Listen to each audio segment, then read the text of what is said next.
आगे बात करें, मैं ये कह रहा था इस राजा के बारे में प्रश्न पूछा जाता है, अवलेखों के बारे में प्रश्न पूछा जाता है। ठीक है, कुसुमा जी नमस्ते, तनु जी नमस्ते, सभी को राम राम, सरता जी राम राम, रजनी पंकज जी राम राम सा। तो ठीक है, आगे हम चालू करते हैं, फिर हम मैं आपसे बातें करूंगा और राम संग्राम जो आपका सम्राट मौर्य है उसको पढ़ने वाले हैं और इसके बारे में अनेक प्रश्न पूछे जाते हैं। भारतीय कला संस्कृति कहते हैं इसके बारे में पूछी जाती है, तो हम इसे एक छोटी सी कहानी के माध्यम से पूरा समझाने वाले हैं।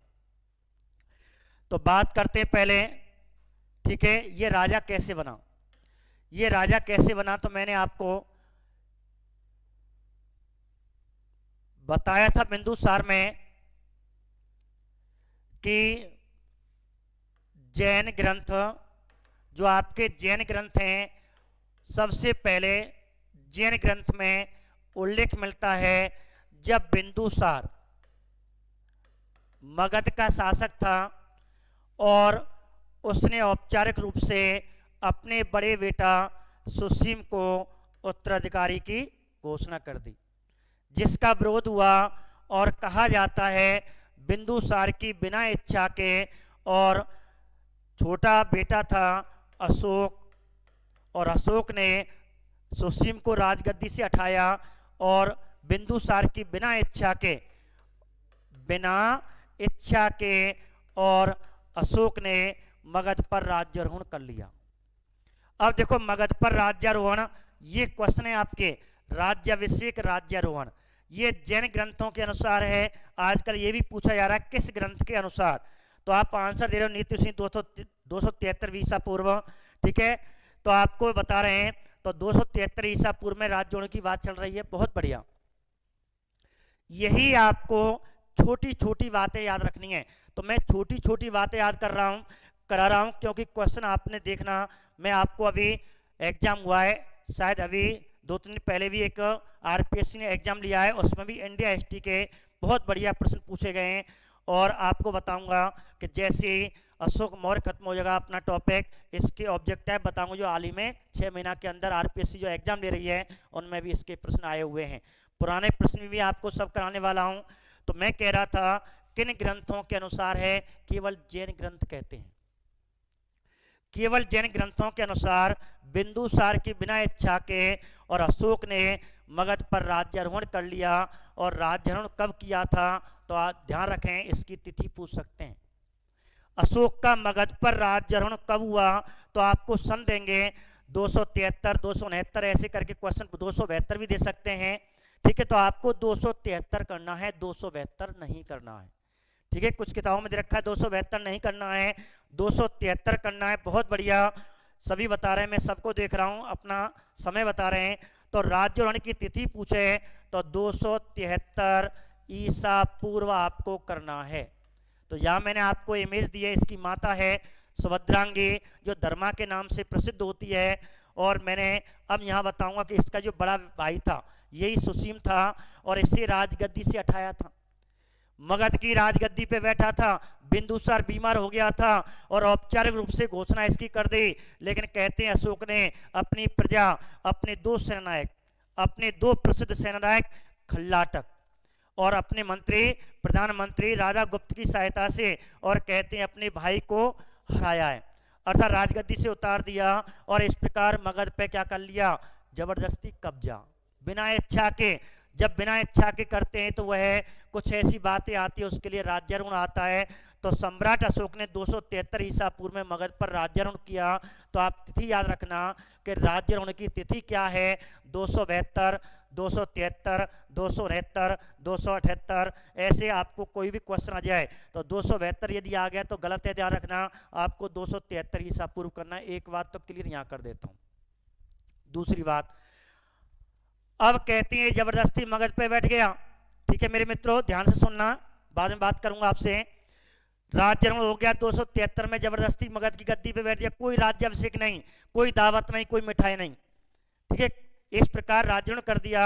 लेकिन सुसीम कौन सा निचावला बैठेगा, और सुसीम ने मगध की सेना, जो कुछ इसके साथ में थी, कुछ इसके मंत्री इसके साथ थे, और इस प्रकार कहते हैं मगध की सेना मगध के मंत्री दो हिस्सों में बट गए, कुछ समर्थन किसका कर रहे हैं, अशोक का कर रहे हैं, और कुछ किसका कर रहे हैं, सुसीम का कर रहे हैं।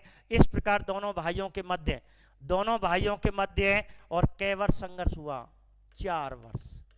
तो कितने वर्ष युद्ध हुआ, मगध के मैदान पाटलिपुत्र मैदान में, और कहते हैं उसकी राजधानी थी, उस मैदान में 4 वर्ष दोनों भाइयों के मध्य क्या होता है, दोनों भाइयों के मध्य विशाल युद्ध होता है। और कहा जाता है, अब बौद्ध ग्रंथ कहता है, यहां जैन ग्रंथ कह रहा है, अब बौद्ध ग्रंथ क्या कह रहा है, सुने। एक बौद्ध विद्वान थे, तिब्बत के बौद्ध विद्वान, मैंने आपको बताया था, ध्यान रखना, पेपर में पूछा जाता है, तिब्बत के प्रसिद्ध बौद्ध विद्वान का नाम पूछा जाता है कंपटीशन में। मौर्य वंश का संबंध है तारानाथ। महाबोधि वंश, ठीक है, ग्रंथ के अनुसार, अर्थात तारानाथ के अनुसार कहते हैं दोनों भाइयों के मध्य 4 वर्ष अर्थात 273, और घटते हुए क्रम में जाते हैं 272, 271, 270, 269, ऐसे करके लगभग 4 वर्षों तक। तो 273 से 269, 70, 71, 72, 73, ठीक है, 70, 71, 72, 73, जैसे कहने उल्टा चलते हैं, 73 से 72, 72 से 71, 71 से 70, 70 से 69, इस प्रकार कहते हैं 4 वर्षों तक अशोक सम्राट बनेगा। और 4 वर्षों तक दोनों के मध्य क्या होता है, मगध की राजगद्दी पे तो बैठ गया, लेकिन अभी राज्याभिषेक नहीं करवाया, अभी भफर नहीं चला, दावत नहीं चली है, मिठाई नहीं चली है, अब मिठाई अब बटेगी, अब क्या होगा, इसका राज्याभिषेक होगा। और इस प्रकार कहते हैं, तभी तो मैंने आपको नीचे इमेज बताई, अभी आपको राज्याभिषेक नहीं है, अब होगी इमेज। और इस प्रकार इसका राज्याभिषेक हुआ, और राज्याभिषेक कब करवाया था, 269 ईसा पूर्व में। और कै वर्ष संघर्ष हुआ, 4 वर्ष। किस ग्रंथ के अनुसार, किस बौद्ध विद्वान के अनुसार, तारानाथ बौद्ध विद्वान के अनुसार। एग्जामिनर को मालूम है बच्चा ये पढ़ के आएगा, लेकिन ये नहीं पढ़ के आएगा, इसे मालूम है, बहुत कम बच्चे इन चीजों को पढ़ते हैं। एग्जामिनर अभी हाल ही में पेपर हुए हैं, और उन पेपरों में ऐसा ही पूछ रहा है किसके अनुसार, अब वो पूछ रहा है किसके अनुसार, ठीक है मेरे मित्रों। तो किसके अनुसार ध्यान रखना, तारानाथ बौद्ध ग्रंथ महाबोधि वंश जो बौद्ध ग्रंथ है उसके अनुसार दोनों भाइयों के मध्य 273 से 269 ईसा पूर्व के मध्य 4 वर्षों तक संघर्ष होता है। और इसकी सहायता कहते हैं सम्राट अशोक की सहायता 2 महान योद्धा करते हैं। उन दोनों के आप याद रखना, एक का नाम है राजा गुप्त जो बिंदुसार का प्रधानमंत्री था, एक है खल्लाटक, ठीक है। और इस प्रकार दोनों ने सहायता की, और दोनों की सहायता से कहा जाता है, इतिहासकार कहते हैं और बौद्ध ग्रंथ कहते हैं, इसने अपने बड़े भाई की हत्या की। इसके साथ कितने और भाई मारे थे, 99 भाई सहित, तो सुसीम सहित 99 भाइयों की हत्या की थी।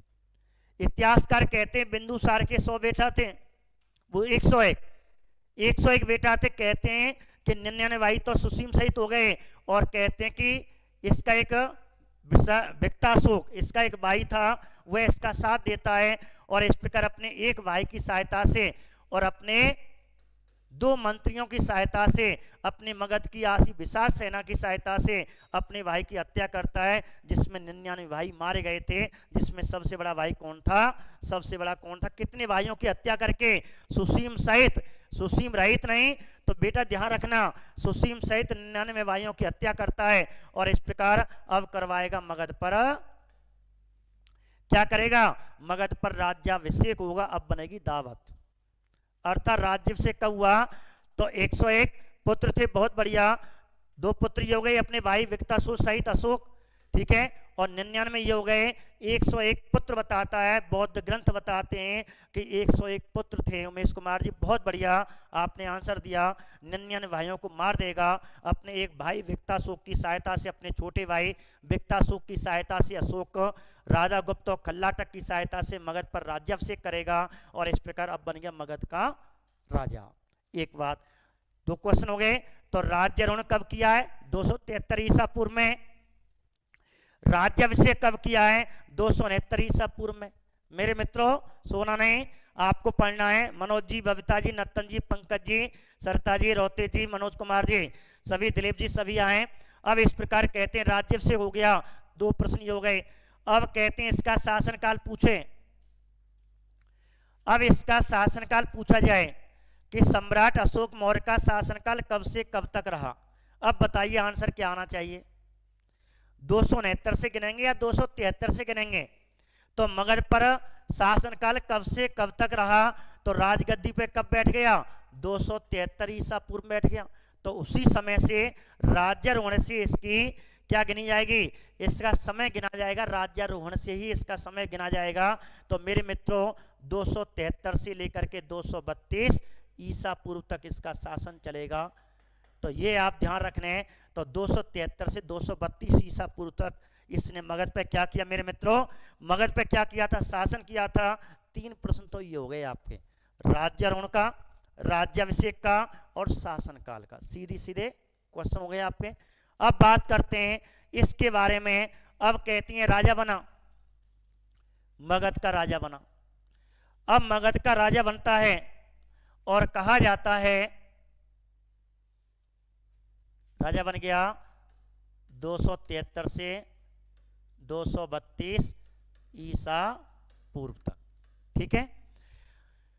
अब प्रसिद्ध राजा क्या हुआ, भारत का सबसे महानतम शासक, एक प्रश्न आता है, भारत का सबसे महानतम शासक, भारत का सबसे महानतम शासक, मौर्य वंश का सबसे पहला महानतम शासक, या मौर्य वंश का पहला महान शासक, या भारत का पहला महान शासक, ये क्वेश्चन है, आपको चेंज ध्यान रखना। भारत का सबसे महानतम शासक, एक तो ये प्रश्न है, और भारत का सबसे महान शासक, भारत का पहला महान शासक, भारत का पहला और मगध का महान शासक माना जाता है, वह इसका दादा माना जाता है चंद्रगुप्त मौर्य। यदि आ जाए महानतम शासक कौन है, तब आपको सम्राट अशोक मौर्य आएगा। एक बात यहां ध्यान रखना, भारत का पहला अखिल भारतीय सम्राट, भारत का पहला अखिल भारतीय सम्राट आ जाए तो आपको चंद्रगुप्त मौर्य करना है, और लेकिन सबसे महानतम शासक आ जाए तो आपको सम्राट अशोक करना है। इस पे आप ध्यान देना, ठीक है। भारत का प्रथम अखिल भारतीय साम्राज्य का संस्थापक है वह चंद्रगुप्त मौर्य था, इसका दादा था, लेकिन भारत का सबसे महानतम शासक आ जाए तो आपको आंसर क्या देना, सम्राट अशोक मौर्य। एक बात। दूसरा एक क्वेश्चन बनेगा कि भारत में अशोक मौर्य को अब तक जो याद किया जाता है, सर्वाधिक जो याद किया जाता है, उसका मुख्य कारण क्या था। सम्राट अशोक को सर्वाधिक याद करने का मुख्य कारण क्या है, या भारत का महानतम सम्राट अशोक मौर्य को कहा जाता है, ना का अकबर को, अकबर को नहीं कहते। भारत का सबसे महानतम शासक अशोक मौर्य को कहा जाता है, या अशोक मौर्य को सर्वाधिक याद करने का मुख्य कारण क्या था। तो आपको 4 ऑप्शन मिलेंगे और आपको एक छोटा सा ऑब्जेक्टिव उसमें मिलेगा, जनहित के कारण। ये आंसर होगा। दोबारा सुने, 2 क्वेश्चन बनते हैं, दोनों का आंसर एक ही है। सम्राट अशोक मौर्य को भारत में सर्वाधिक याद करने का मुख्य कारण क्या है, तो आपको आंसर देना है, ऑप्शन मिलेगा जनहित के कारण, ठीक है। जनहित के कार्य किए थे इसने, ठीक है, जनहित के कार्य किए थे। यह क्वेश्चन बनेगा, सम्राट अशोक मौर्य को भारत का सबसे महानतम शासक कहा जाता है, क्यों, तो भी आंसर यही मिलेगा, जनहित के सर्वाधिक कार्य किए थे। अब जनहित के कार्य कैसे किए थे, ये पहला ऐसा हिंदुस्तान का राजा था जिसने सड़कों के किनारे, जैसे सड़कें जाती थी, और ये फर्स्ट ग्रेड में आया था ये क्वेश्चन, सम्राट अशोक के बारे में सत्य कथन है, ये क्वेश्चन आया था। और ये कथन मैं लिखाता नहीं लेकिन मौखिक बताता हूँ, ये क्वेश्चन आया था उसमें। सम्राट अशोक के बारे में कथन पूछे थे कि इसके समय सड़कों के किनारे पेड़ लगाए गए। कहते हैं इसके किनारे क्या लगाए गए थे, तो सबसे पहले आज भी हमारे आप देखते हैं रोडों के किनारे पेड़ लगे पाते हैं, और ये प्रथा भी किसने चलाई थी, सम्राट अशोक मौर्य ने चलाई थी, जनहित का कार्य। नंबर 2, कहती हैं जब मुख्य मार्ग था उत्तरापथ था, जो इसके दादा चंद्रगुप्त मौर्य ने बनवाया था, या मुख्य जो मार्ग थे मगध के, उनके कुछ 1-1 किलोमीटर दूरी पर, और कहते हैं इसने प्याऊ लगवाई थी, कुएं, उन पे पानी खींचने के लिए, ठीक है। रेट शब्द का प्रयोग, रेट का जैसे आगे आएगा, तो बाल्टी या कुछ अन्य वस्तुएं उसमें डाली थी, तो इसने जगह जगह कुएं बनवाए थे। एक कार्य क्या लगवाई, ठीक है, पेड़ लगवाए। तो ये जनहित के कार्य। नंबर 2, अपनी प्रजा में नैतिक सिद्धांत, अपनी प्रजा में देश में राजनीतिक एकता बनाए रखने के लिए, और यही वो राजा था जिसने भारत में सबसे पहले अभिलेख जारी करने की प्रथा चलाई थी। तो नैतिक सिद्धांतों का प्रचार किया था। इसने अपने बारे में नहीं सोचा, इसने अपनी प्रजा के बारे में सोचा, और जब प्रजा के हित में जनहित के कार्य किए थे, किसके हित में किए, अपने हित में नहीं, प्रजा के हित में, प्रजा के हित में इसने जनहित कार्य किए थे। इसलिए सम्राट मौर्य को भारत का सबसे महानतम शासक कहते हैं, अकबर को नहीं कहते, ध्यान रखना। अकबर ने तो अपने साम्राज्य का विस्तार किया है, इसने भले ही साम्राज्य का विस्तार किया है, लेकिन इसने सर्वाधिक पूरा लास्ट में एक युद्ध करने के बाद अपना पूरा जीवन किस पे लगा दिया, प्रजा के हित के कार्यों में लगा दिया। इसीलिए इस राजा को भारत का सबसे महानतम शासक कहा जाता है। ठीक है, ट्री लग गए। ठीक है, नीतू सिंह जी ध्यान रखना, सोनू, हाँ सोनू जी, सोनू फौजदार, सोनू करदम जी, जितने भी हमारे सोनू जी जुड़े हुए हैं सभी को राम राम, प्यार भरा नमस्कार। तो ध्यान रखना मित्रों, ये मैं क्वेश्चन आपको मौखिक करा रहा हूँ, ये मौखिक में कराता हूँ और ये चित्र बनाता हूँ, लेकिन ये अभी आपको फर्स्ट ग्रेड में ऐसे पूछ लिया, लिखाते तो है नहीं है, लेकिन ध्यान रखना। कहने का मतलब क्या हो गया, कहने का मतलब है हम कभी कभी मौखिक या कहानी सुनाते हैं, वह लाइन पेपर में आ जाती है। सोनू जी ध्यान रखना, ठीक है, पेपर में आ जाती है, तो आपको ध्यान से भी सुनना है। एक बात ये तो हो गया प्रथम शासक, भारत का सबसे महानतम शासक। अब कहते हैं इसके बारे में, ठीक है, जनहित के कार्य यहां लिख देता हूं, प्रजा के हित में जनहित के कार्य। और गांव के, हर गांव के मध्य में कुआं की प्रथा इसने चलाई थी, ध्यान रखना, रोडों पे कुआं और गांव में के मध्य में कुएं की प्रथा चलाने वाला यही व्यक्ति था, इसलिए इसे भारत का सबसे महानतम शासक कहा जाता है। अगली लाइन पे बात करते हैं, अब है अशोक के उपनाम। अब इसमें भी क्वेश्चन बनेंगे, ध्यान रखना जो मैं आपको बता रहा हूं। नंबर 1, अशोक के अवलेखों में, अशोक के सर्वाधिक अवलेखों में अशोक का नाम क्या मिलता है? एक प्रश्न। अशोक के अवलेखों में या अवलेखों में सम्राट अशोक का सर्वाधिक नाम, कौन सा नाम मिलता है? तो बताइए। तो वह है आपका देव नाम प्रिय।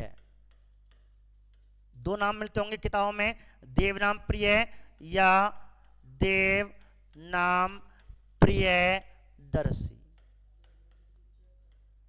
ये अब बताओ, ऑप्शन में दोनों आ गए तो रश्मि जी बताइए, सरता जी, सुरेश जी, दिलीप जी, सोनू, बबीता जी, ठीक है, संतोष जी, सुरेश, रोतेश कुमारी जी, उमेश जी, जितने मेरे मित्र जुड़े हुए हैं, रश्मि जी, तो बताइए।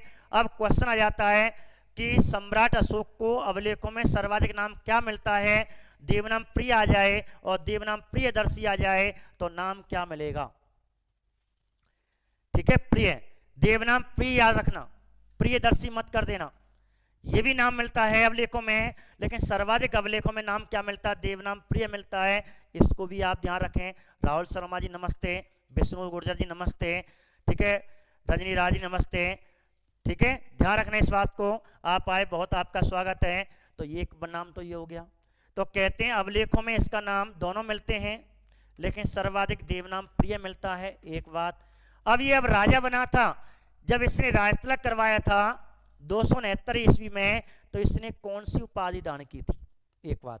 तो राज्याभिषेक के समय अशोक ने निम्न में से कौन सी उपाधि दान की थी? तो इसकी अनेक उपाधियां हैं, तो आप ध्यान रखना, इसमें से देवनाम प्रिय की उपाधि, देवनाम प्रिय की उपाधि दान की थी। एक बात, ठीक है।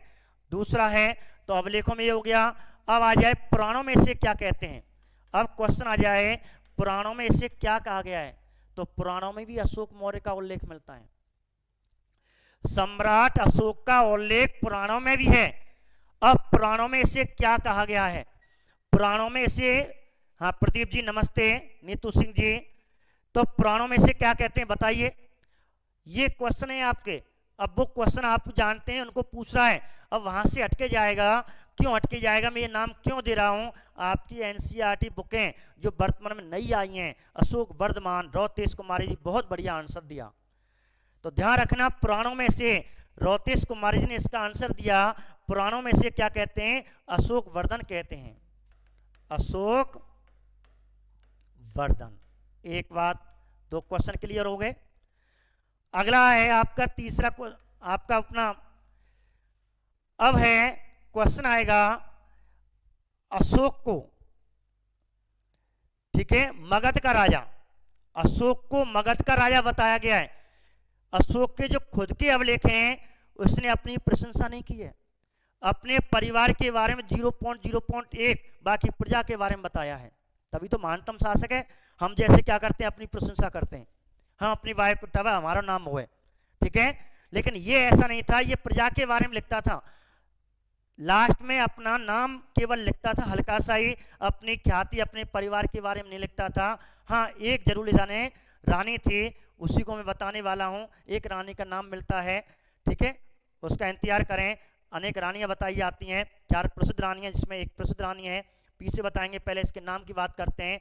तो मैं ये कह रहा हूं कि ये मगध का राजा था, तो मगध के राजा का उल्लेख, ये मगध का राजा था, इसका उल्लेख अशोक के केवल एकमात्र अभिलेख में मिलता है। और वह अभिलेख कौन सा है? कहने का मतलब ये मगध का राजा है। तो मगध का शासक अशोक के किस अभिलेख में बताया गया है? बाकी इसने किसी में नहीं बताया कि मगध का राजा, ठीक है। कारुबाकी, बहुत बढ़िया, रश्मि जी ने बताया कारुबाकी सबसे प्रसिद्ध रानी है। नाटक में भी कारुबाकी चल रही है टाइम पे, ठीक है। सुनिए आगे, वो क्यों प्रसिद्ध है वो भी बताने वाला हूं। मगध का शासक, अब यहां क्वेश्चन सुने, निम्न में से अशोक मौर्य का ऐसा कौन सा एकमात्र अभिलेख है जिसमें अशोक को मगध का शासक बताया गया है? यह प्रश्न बनता है, बताइए। कारुबाकी जी, हाँ, रौतेश कुमारी जी ने भी आपको आंसर दिया। अब मैं जो क्वेश्चन पूछ रहा हूं धमाकेदार क्वेश्चन है और राजस्थान का संबंध है। जो राजस्थान में अभिलेख है वो राजस्थान से अशोक का अभिलेख पाया गया है। अब तो बता दोगे? संतोष जी, राम राम जी, बबीता जी, बताइए। सरता चौधरी जी, मैं क्या कह रहा हूं दोबारा सुने। सम्राट अशोक मौर्य को अशोक के किन अभिलेख में, अशोक के किस अभिलेख में मगध का शासक बताया गया है? मगध का शासक बताया गया है, तो आपको अभिलेख है, उस अभिलेख, वह अभिलेख राजस्थान से मिला है और अशोक का संबंध राजस्थान के एक अभिलेख से है। अब तो आप पहुंच गए होंगे। कौशाम्बी नहीं, मैं कह रहा हूं राजस्थान की बात कर रहा हूं। नीतू जी, मैं क्या बात कर रहा हूं? राजस्थान की बात कर रहा हूं। तो राजस्थान का जो अशोक का अभिलेख मिला है, अशोक का एक अभिलेख मिला है राजस्थान से, बहुत बढ़िया, बब्रू अभिलेख। अब आए आप, अब मैं बार बार आपको दबाव दे रहा हूं, जब आपने थोड़ा सा लगाया, हाँ साहब बब्रू अभिलेख। तो बब्रू अभिलेख में, तो बब्रू अभिलेख कहां से मिला है बताइए? बब्रू अभिलेख कहां से मिला है? बबीता जी, मास्क नहीं। बब्रू अभिलेख कहां से मिला है? जयपुर से मिला है, बैराट सभ्यता से मिला है। तो बब्रू अभिलेख में सम्राट अशोक मौर्य को मगध का शासक कहा गया है। एकमात्र अशोक का ऐसा अभिलेख जिसमें अशोक को क्या कहा गया है? मगध का शासक कहा गया है। ऐसे प्रश्न आएंगे बेटा, और ये हटके नहीं है, हम पढ़ रहे हैं, लेकिन ये पेपर में है, हमारी एनसीईआरटी बुकों में दे रखे हैं, ये चीज आने वाली है। बब्रू, उमेश जी, बहुत बढ़िया आपने आंसर दिया। मनिक जी, आपने, तनु जी, बब्रू अभिलेख ध्यान रखना, अब तो नहीं भूलोगे। लगा दो थम, समझ में आया? जयपुर, पंकज जी लगा दिए। अब तो क्वेश्चन आप गलत नहीं करोगे, मैं एक एक क्वेश्चन आपको क्लियर करके जा रहा हूं। एक बात, अब आइए चौथा प्रश्न इसका, चौथा प्रश्न आइए, ध्यान से क्वेश्चन को सुनते जाओ। रोतेश जी ध्यान से क्वेश्चन सुने, दिलीप जी ध्यान से क्वेश्चन सुने, बबीता जी, राधे जी, ठीक है, रश्मि जी, पूजा जी, ध्यान से एक प्रश्न और सुने। अब एक प्रश्न आता है, अशोक के किन अभिलेख में, या अशोक के किस अभिलेख में या किन अभिलेखों में अशोक का नाम अशोक मिलता है? इसे तो बता दो, ये तो काफी बार क्वेश्चन आया है। पंकज जी, सरता जी, बहुत बढ़िया।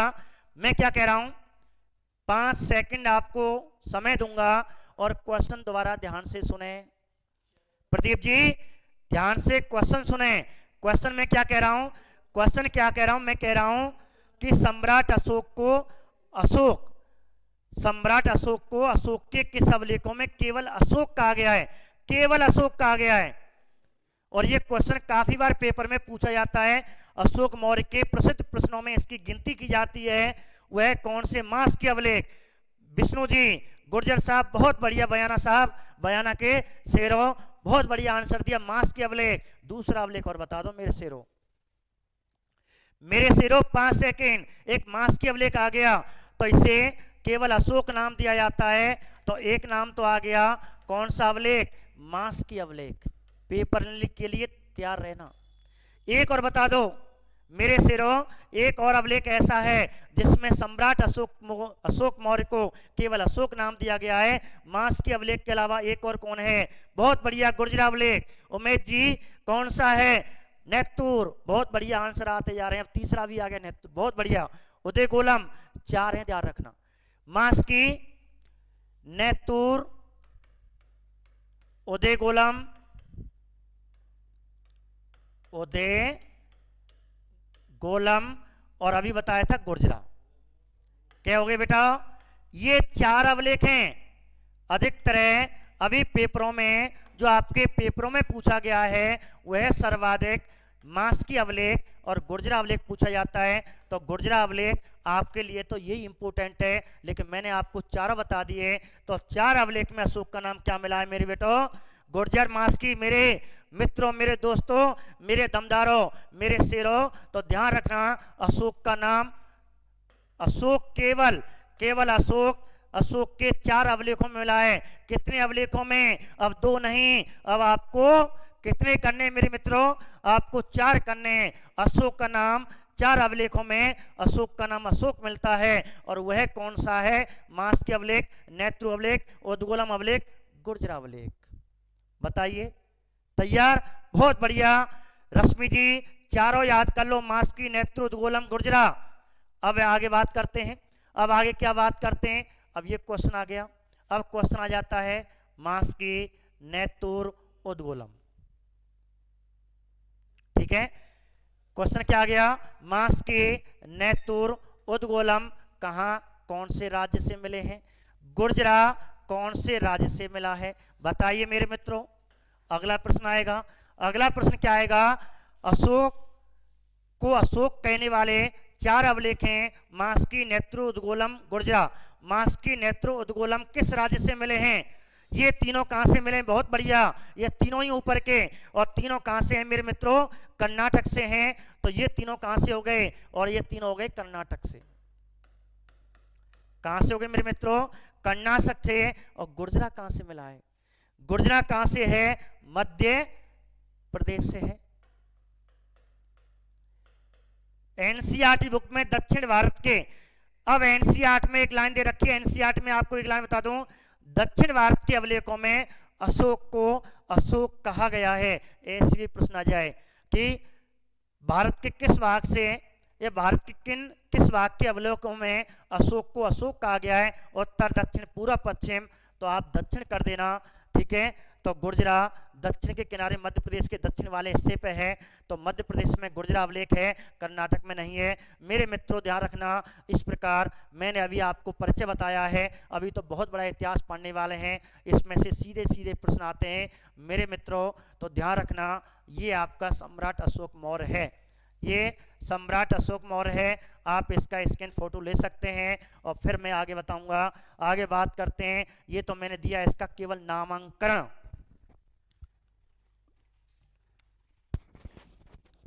ठीक है, तो मित्रों समझ में आया नहीं आया? एक पार्ट आपका खत्म। आगे बढ़ते हैं। राजा बन गया साहब, सम्राट जी राजा बन गए, राज तिलक लगा दिया, राजा बने। अभय गुर्जर जी बहुत बढ़िया, पुष्पेन जी, विजय जी, उमेश जी, राहुल जी, विष्णु जी, नीतू जी, सब जागते रहे, सो मत जाना। आगे बात करते हैं। अब आ जाइए अगली बात करते हैं जिनका आपको इंतजार था। ठीक है, ये आ गई इसकी सबसे प्रसिद्ध रानी। तो मगध का राजा बना। अभी रानी तक पीछे पहुंचेंगे, लेकिन आपको मैं थोड़ा इनके दिखा देता हूं कि सम्राट अशोक मौर्य की सबसे प्रसिद्ध रानी का नाम, ठीक है, कारुबाकी था, सबसे प्रसिद्ध रानी कारुबाकी थी। ठीक है, अब देखिए आगे। तो अभी तो मैं रानियों को आपको यहाँ बताने वाला हूं, लेकिन उससे पहले आपको मगध के शासक के बारे में बता रहा हूं। अब कहते हैं ये नगर का संस्थापक है, श्रीनगर का संस्थापक भी था। एक क्वेश्चन तो ये आता है सीधा, श्रीनगर का संस्थापक। अब क्वेश्चन इसमें क्या बनेंगे? अब ये राजा बन गया साहब, अनेक रानियों से इसने विवाह किया। ठीक है, उज्जैन की महारानी से विवाह किया, मत्स्य राजकुमारी से विवाह किया, मत्स्य राजकुमारी थी। शाक वंश की राजकुमारी से विवाह किया, ब्राह्मणी से विवाह किया। इसने अनेक विवाह किए थे और 4 प्रसिद्ध विवाह आपको इतिहास में पढ़ने हैं। राजा बन गया। राजा बनने के बाद मगध का शासक बना। अब मगध का शासक बना तो मैंने बता दिया ये मगध का शासक कौन से अभिलेख से है? बाब्रू शिलालेख से है। ठीक है, बाब्रू शिलालेख से है। ठीक है, बैराट और जयपुर से अभिलेख मिला है, इतना तो आपको ध्यान रखना है सामान्यतः। अब आ जाइए, ये श्रीनगर का संस्थापक भी था, ये श्रीनगर का संस्थापक था। अब इसके बारे में बात करते हैं। श्रीनगर, सीधा प्रश्न आता है, श्रीनगर का संस्थापक कौन था? श्रीनगर का संस्थापक कौन था मेरे मित्रों, मेरे दोस्तों? जागते रहो। अभय जी, मलिक जी, मानक जी, आकाश जी, नीतू जी, रश्मि जी ध्यान से सुनना, पूनम जी ध्यान से सुनना, तनु जी ध्यान से सुने।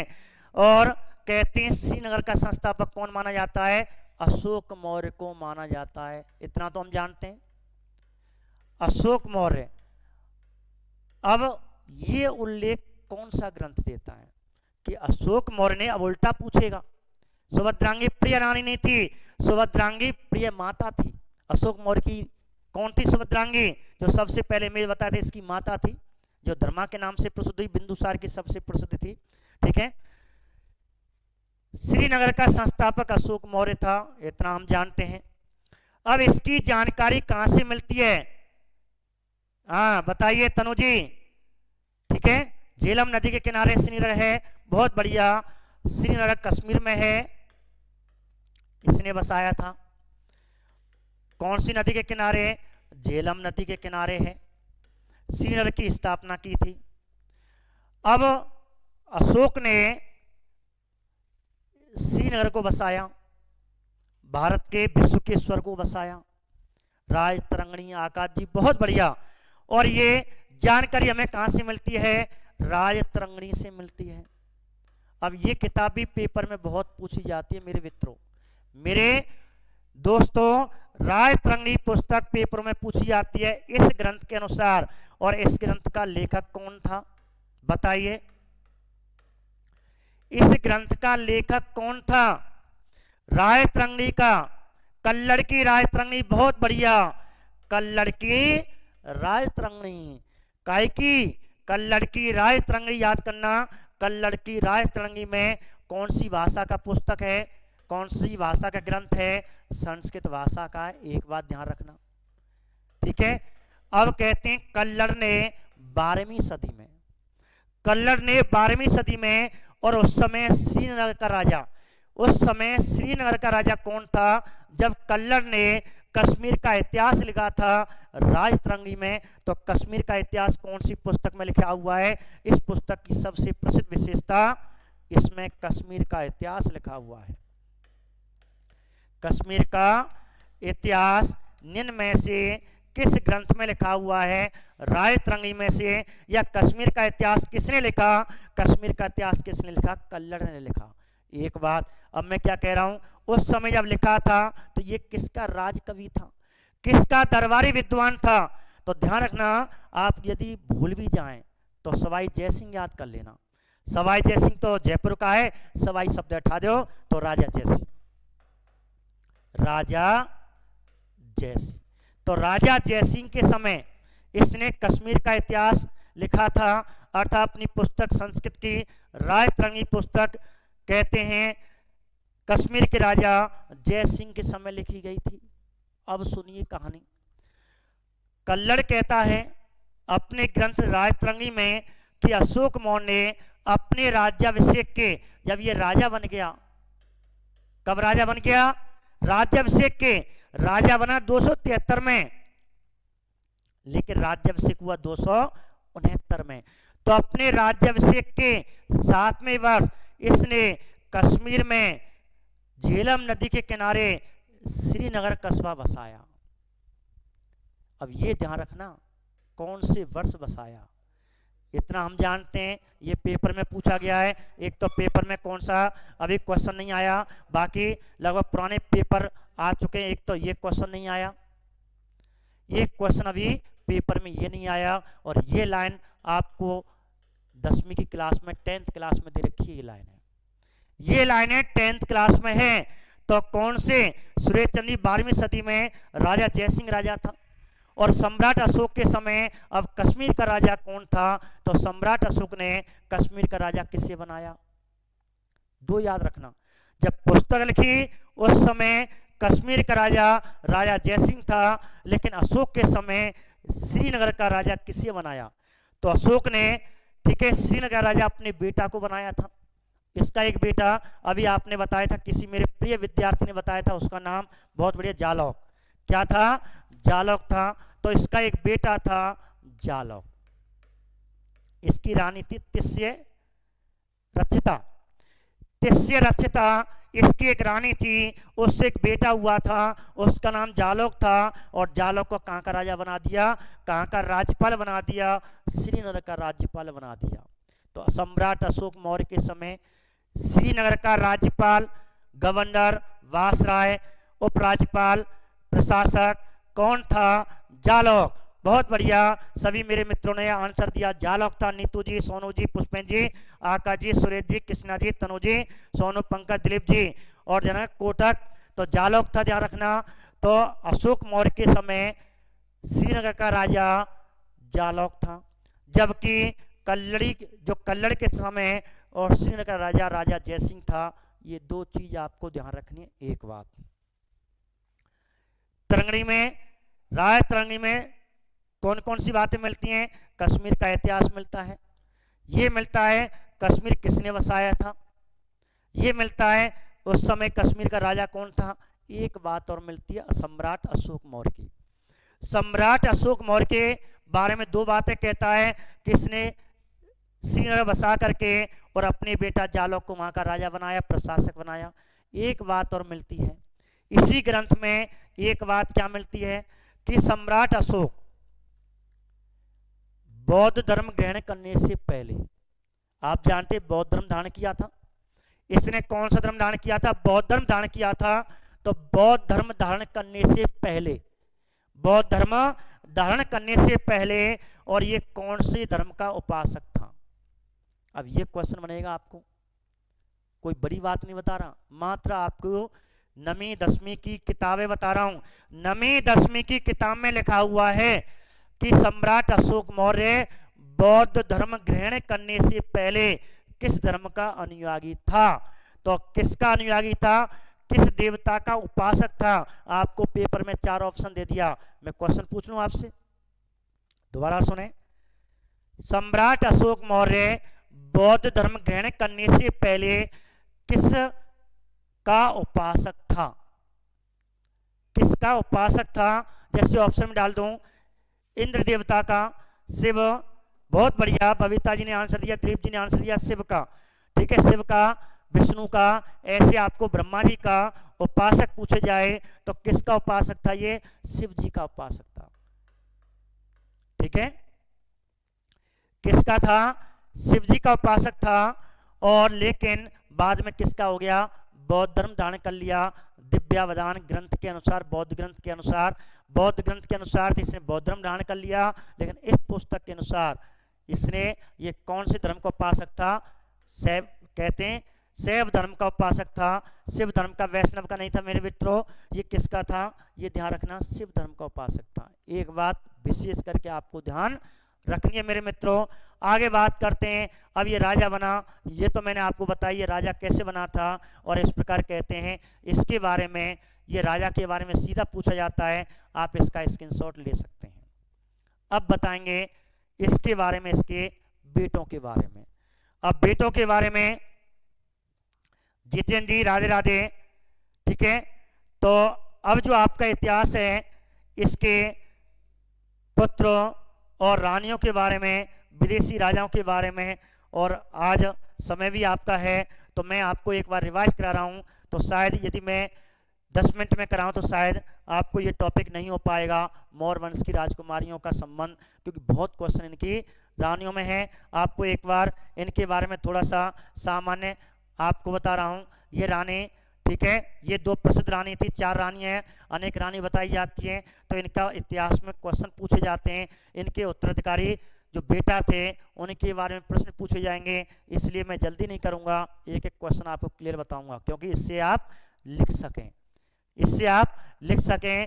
फिर आपको मौर्यकालीन विदेशी राजा बताऊंगा, इसके काल में कौन कौन से राजा थे, और ये पार्ट बहुत इंपॉर्टेंट है। और आने के चांस से आपको रीट में, आप टेट में जो टेट की तैयारी कर रहे हैं, सी टेट की तैयारी कर रहे हैं, आर टेट की, एमपी की, यूपी टेट की तैयारी कर रहे हैं, तो आपको ये क्वेश्चन आ सकता है, इसलिए इंपॉर्टेंट है, इसमें मैं आपको जल्दी नहीं करूँगा, ठीक है।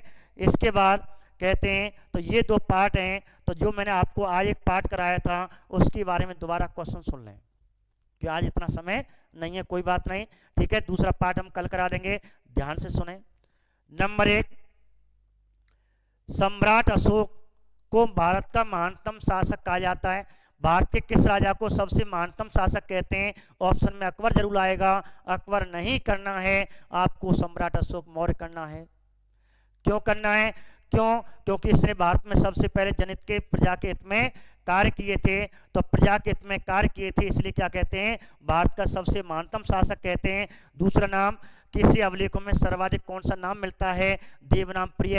एक नाम और नहीं बताया मैंने, 10th क्लास में एक नाम रह गया है मित्रों, मैं अभी आपको रिवाइज के रूप में आपको बता रहा हूँ, ठीक है। जाना मैं प्रणाम सिंह जी, आर पत्र, आपको कोई चीज रह जाती मैं आपको यहाँ दोबारा बता रहा हूँ। इस प्रकार कहते हैं देवनाम प्रिय अभिलेखों में मिलता है। देवनाम प्रिय की उपाधि इसने धारण की थी, ठीक है, देवनाम प्रिय की उपाधि धारण की थी। प्रजा के हित में सर्वाधिक इसने जन के कार्य किए, इसलिए इसे भारत का सबसे महानतम शासक कहा जाता है। और भारत का प्रथम अखिल भारतीय साम्राज्य का संस्थापक चंद्रगुप्त मौर्य को कहा जाता है। एक बात। अब कहते हैं इसे अनेक ग्रंथों में, अनेक अभिलेखों में अलग अलग नामों से जाना गया है। अभिलेखों में से इराकी ग्रंथों में भी ध्यान रखना, इराकी ग्रंथ और अशोक के सर्वाधिक अभिलेख में अशोक का नाम देवनाम प्रिय मिलता है, क्योंकि अशोक ने अपने राज्याभिषेक के समय देवनाम प्रिय की उपाधि दान की थी। पुराणों में अशोक का नाम अशोक वर्धन मिलता है। और मगध का शासक, देखिए मगध का शासक कौन से अभिलेख में मिलता है? बाब्रो अभिलेख में, जयपुर से जो मिला है वहां से मिलता है। अशोक का नाम अशोक 4 अभिलेखों में मिलता है। 2 चीज और आपको बताने वाला हूं, बहुत बढ़िया। तो ये तो मैंने आपको बता दिया, मास की, नेत्र, गुजलम और गुर्जरा। अब एक क्वेश्चन है, अशोक का नाम अशोक मौर्य, ये शब्द अशोक के किस अभिलेख में है? भाई अशोक, केवल अशोक नाम तो 4 में, केवल अशोक, अशोक हीरा, लेकिन अशोक मौर्य एक और मात्र एक अभिलेख है।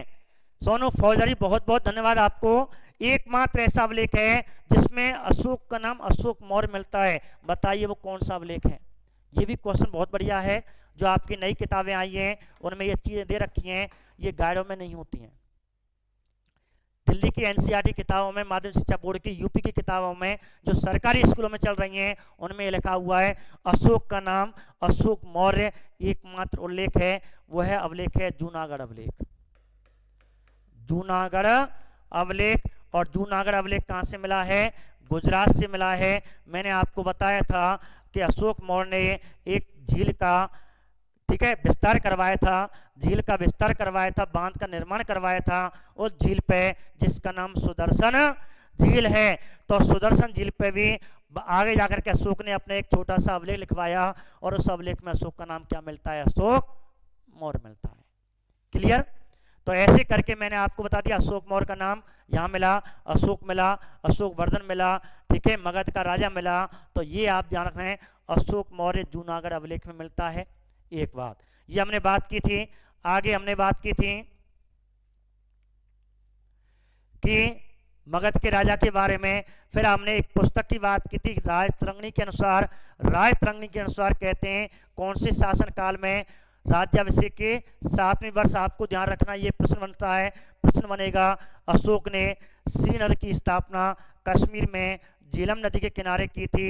इसका उल्लेख कौन से ग्रंथ में मिलता है?